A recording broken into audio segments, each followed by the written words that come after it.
ول غواړو موږ د جنگ تعبید اوچتول غواړو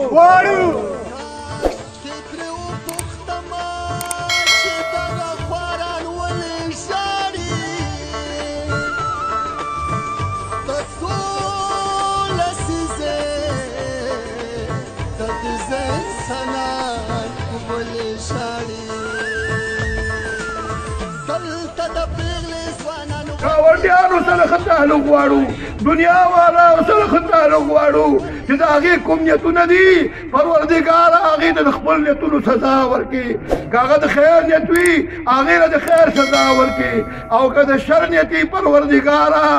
ته ورته د شر سزا ورکړي موږ هم صحیح مسلمانان کې زموږ په دې خاوره زموږ په دې مملکت کې امن استحکام